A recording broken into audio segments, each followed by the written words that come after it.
Hi there, welcome and thank you everyone for joining us. This is our inaugural LinkedIn Live event, part of our SOCWISE series. In this blog and broadcast series, we'll be digging into all things related to SecOps from a practitioner's point of view, helping us enable defenders to both build context and confidence in what they do. Now, there's already been a lot of talk in a number of articles we've already printed, as well as other vendors and industry pundits about supply chain attacks, but we're going to bring you a slightly different perspective. They've always been talking about the technique. Let's talk about what it means to a SOC, and more importantly, focusing on the Sunburst attack, where we leveraged, or where the adversary leveraged a trusted application from SolarWinds. Today, we're going to talk about what the supply chain attacks are, kind of what the premise behind them are, more importantly, why this one in particular was so successful, and then we'll talk a little bit about best practices, hardening, prevention, early detection. I have with me Ishmael Valenzuela. That works. And my name is Michael Leland. We are both with McAfee, but today we're not taking a vendor's approach. We're really taking a practitioner's approach to the topic. So Ishmael, let's start by talking about a little bit about what the common types of supply chain attacks are. I mean, we know from past experience that they've primarily been software, though it's not unheard of to have hardware-based supply chain attacks as well. But really, it's about hijacking or masquerading as a vendor or a trusted supplier. It's about injecting code, malicious code into trusted, authorized applications. Sometimes even hijacking the certificate or the certificate to make it look legitimate. And this last one was really about injecting into third-party libraries. But I think what we want to focus on today is this was a long game, right? This was an adversarial long game attack where they had over 12 months to plan, stage, deploy, weaponize, and reap the benefits. And we're going to talk more about what they did, but more importantly, also how we as practitioners can leverage the sources of telemetry we have for both detection and hopefully future prevention. So with that, I think the first question that most people ask is this new? And clearly this is not a new technique or tactic, but let's talk a little bit about why this one was different. Right. Yeah, and I'm really excited to be here and to do this series, right? Again, focused on defenders, not just like talking about attacks. So to me, the most interesting piece about SolarWinds is not that much of the that it's a supply chain attack, because as you said, it's true, it's not new, right? We have seen similar things in the past.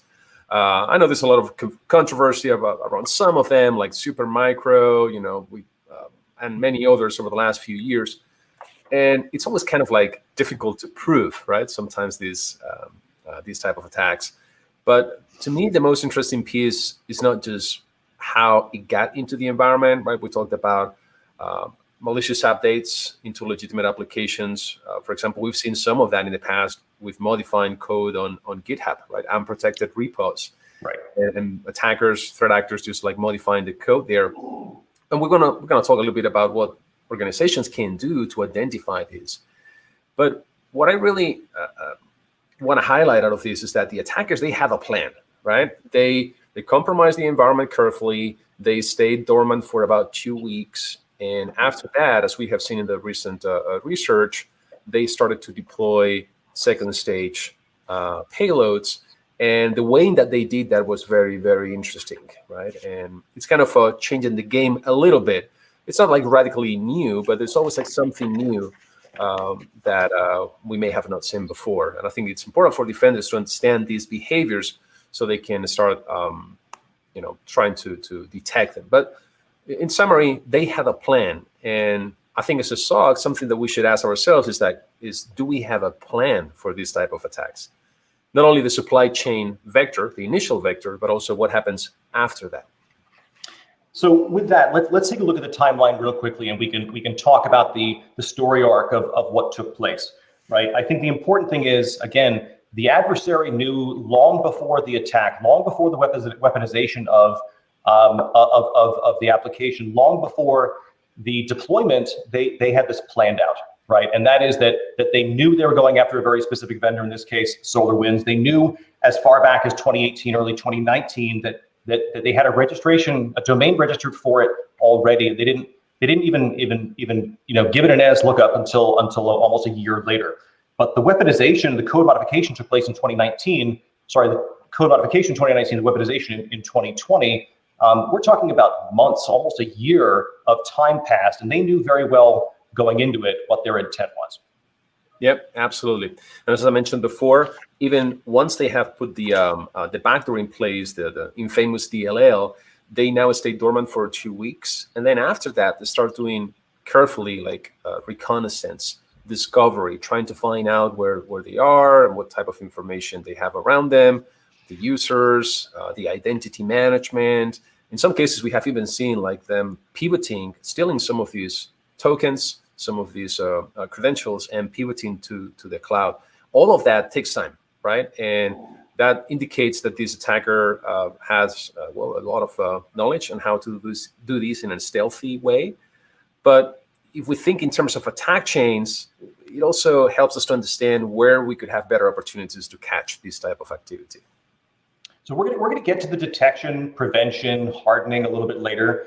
I think it was important that we set the stage, understand kind of what exactly took place. I think we've painted a broad picture, and a lot of people have talked about the methodology and the attack life cycle. But they had a plan. They weren't specifically advanced in the way they leveraged the tools. They were very specific about leveraging multiple, somewhat novice or novel methods to make use of the vulnerability. But more importantly, it was the amount of effort they put into planning, and then also the amount of time they spent trying not to get seen. Right? We look at telemetry all the time, whether it's in a SIM tool, an EDR tool, and we need those pieces of telemetry that tell us what's happening. And they were very stealthy in the way they were leveraging the techniques. Let's talk a little bit about what they did that was unique to this specific attack, and then we'll talk more about how we can better define our defenses and prevention, around what we learned. Yep, no, absolutely. And one of the interesting things that we have seen recently is that how they have disassociated the stage 1 with the stage 2 to make sure that stage 1, that this backdoor, this DLL, was not going to be detected easily or burned, right? So once again, you were talking about the long game. They were planning, they were architecting their attack for the long game. Even if you would find an artifact on a specific machine, it would be harder for you to trace that back to the original backdoor. So they would maintain persistency in the environment for quite some time. I don't know that this is not new necessarily. We have been telling defenders for a long time, you need to focus on finding persistency, right? Because attackers, they need to stay in the environment. We need to look at command and control. But obviously, these techniques are evolving. One of the things that I found interesting as well is that they went to great lengths to ensure that the artifacts, the indicators of compromise on each of these different systems for the stage 2, and at this point we know they use Cobalt Strike beacons. Each of these beacons were unique, not just for each organization, which would make sense, but also for each computer within each organization. What does that mean, right? For a SOC? Well, imagine you're doing incident response, you find some odd behavior coming out of this machine, you look at the indicators, what are you going to do next? Scoping, right? Let's see where else on my network I'm seeing activity go into that domain, to those IPs or those registry keys or that, WMI consumer, for example. But the truth is that those indicators were not used anywhere else, not even in your environment. So that was kind of interesting.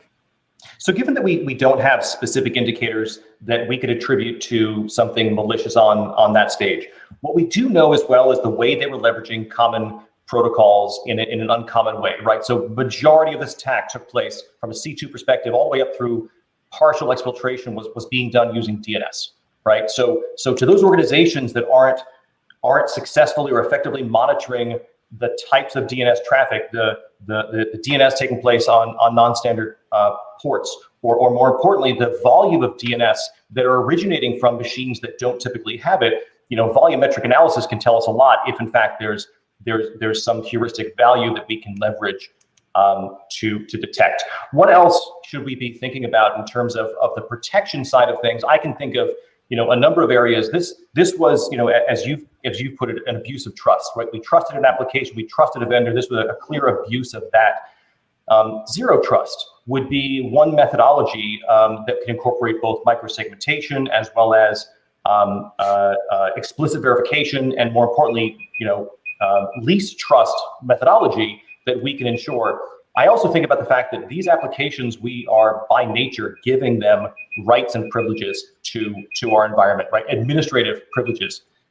We need to make sure that we're monitoring both those accounts and service accounts that are being utilized by these types of applications, specifically so that we can prescribe a domain, walls and barriers around where they have access to. What else can we do in terms of detection or providing visibility to these types of attacks?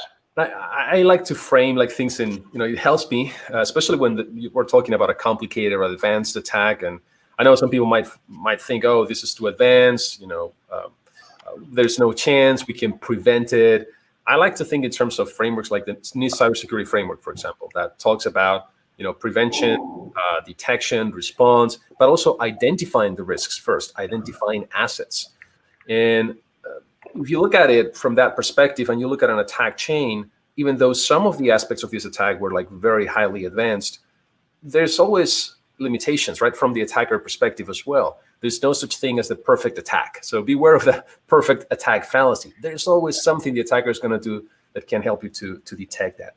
So with that in mind, and if you think about putting the MITRE attack behaviors, the tactics and the techniques on one side of the matrix, and on the other side, like NIST cybersecurity framework, identify, protect, detect. Some of the things I would suggest is, of course, identifying the assets at risk. And I always talk about BCP, business continuity planning, right? Sometimes we work in silos and we don't leverage some of this information that can be in the organization, that can point you to the crown jewels. You can't protect everything, but you need to know what to protect. And knowing how this information flows, for example, where your vendors are located on the network, those products, how they get updated, trying to figure out that flow, it's going to be helpful for you to determine or define a defensible security architecture that enforces that, right? Trying to protect that flow of the data. The beautiful thing about that is that when there is deviations of that, now you can detect those deviations. So even when protection fails, could be a firewall rule, could be any type of protection, those attempts to bypass that can be turned into detections. Behaviors, right? We talked about visibility. Super important to have visibility across your environment. That means managed and unmanaged devices, means the network, means the endpoints, servers. Many organizations are deploying EDR now, as you know, but they miss sometimes servers. And that's the target, that's the goal. Attackers are going to go after the servers. Domain controllers, right? Why? Because they want to steal those credentials, those identities, and use them somewhere else, maybe to pivot to the cloud. So having enough visibility across the network is going to be very important. And that means having the cameras pointing to the right places, your sensors, and also analytics, right? Could be SIEM, could be ADR or XDR, something that is going to keep this telemetry and give you visibility of what's going on and potentially even some detections. I think it's important as we close out to talk about the fact that telemetry can come in various flavors. More importantly, there's both real-time and there's historical telemetry that's of significant value, not only in the detection side, but in the forensic investigation, the scoping side as well, to understand exactly where an adversary may have landed. It's not just having the telemetry accessible, it's also sometimes the lack of telemetry that's also the indicator that tells us, like when logging gets disabled on a device and we stop hearing from it, if SIEM starts seeing a gap in its visibility to a specific asset, that to me is just as important as an asset that's giving me WMI events that I can interpret and make detections against. So I think it's important that we look at both real-time as well as historical, and that's why combination of both real-time endpoint protection technologies deployed both on endpoints and servers, as you pointed out, as well as the historical telemetry that we're typically consuming in our analytics frameworks and technologies like SIEM. Absolutely, and something again to the point of finding those places where attackers are going to can be spotted more easily. If you look at this whole attack chain, maybe the initial vector is harder to find out, but you start looking at, for example, how they did privilege escalation, how they did persistence. You mentioned cleaning logs. Apparently, they were disabling the auditing logs by using audit poll on the endpoint or creating new firewall rules on the endpoints. If you consume these events, why would somebody disable the event logging? temporarily, turn it off and then back on again after some time. Well, they were doing this for a reason. Got it.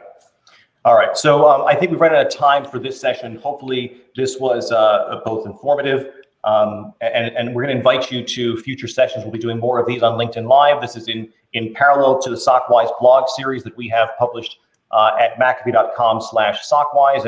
And join us next month. We're also hoping to pull in some guest speakers in future events, so you won't see just our faces, but others in the practitioner arena. Thank you for joining us today, and we look forward to seeing you next month. Excellent. Thank you.